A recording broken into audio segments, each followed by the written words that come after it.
Due to some violent content, parental discretion is advised.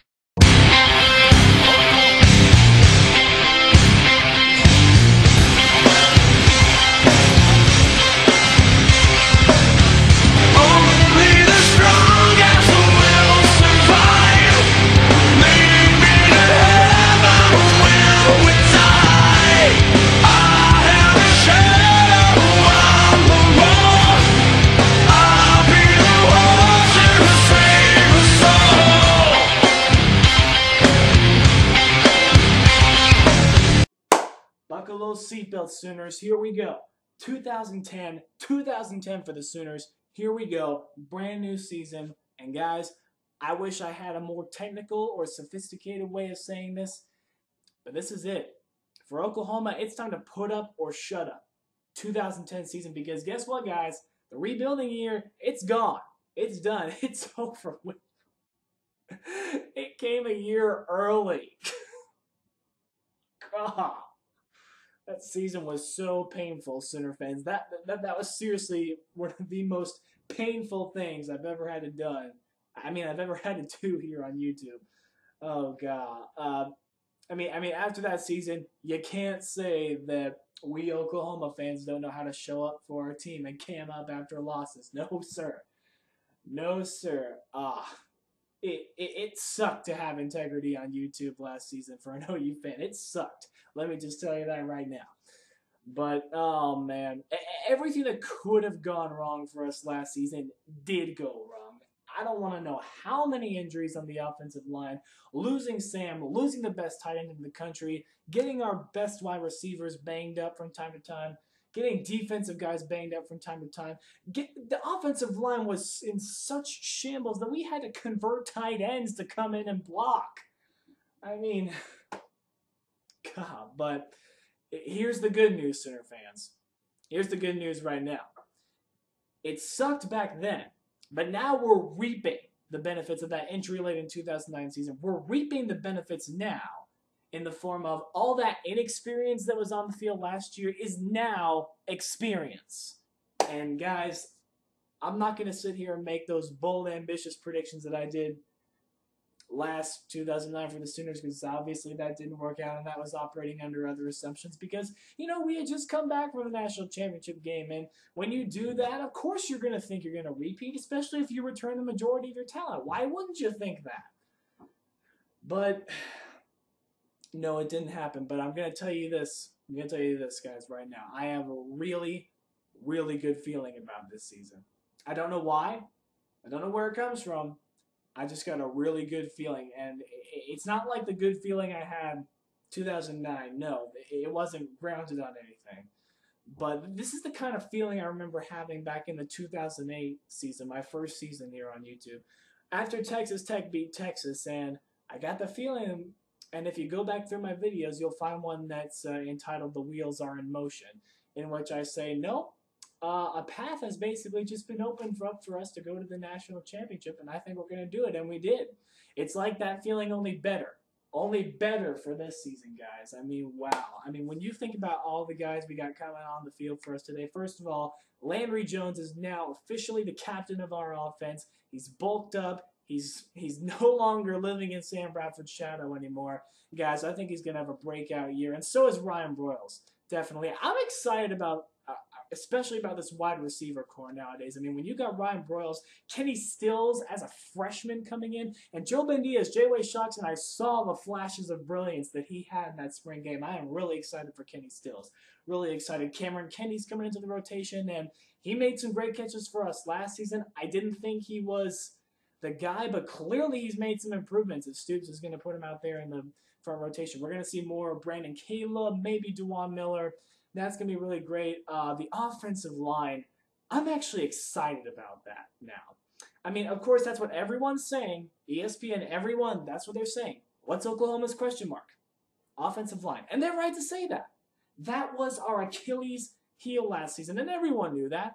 Everyone who watched our games knew that. We couldn't establish a running game. We couldn't control the ground game. And as we found out last season, it doesn't matter how much talent you have on offense or on defense. If you have questions on the O-line, you're in freaking trouble. And we found that out all too painfully so. But now we got a team that is coming back, and what I love seeing about this team is that this team is angry. This team is vindictive. This team is ready to take that field once again. I am so excited reading all of their interviews and all of their comments to the media. It's like, wow, this team is fired up, and I cannot wait. And people can question the O-line all they want, but clearly I've got nothing to go off on it right now because I've never seen them. But you guys remember before the 2009 season when Stoops was coming down hard on this O-line. He was ripping them apart before the season in 2009. And Stoops is a straight shooter. He doesn't go on and do all this fancy, funny stuff on ESPN. You won't find him doing that because he's a very straightforward kind of guy, and he will deal with the media only when he has to. He's not a big fan of them. But, guys, I don't know how else to say this. I said this to Oni Kuno the other day. But when it comes to this offensive line and when it comes to the talent on this team, Stoops is pooping rainbows. Seriously, have you read what he's been saying about this team and this offensive line? He's pooping rainbows. It wouldn't surprise me if he's skipping across Owen Field right now. He is practically giddy.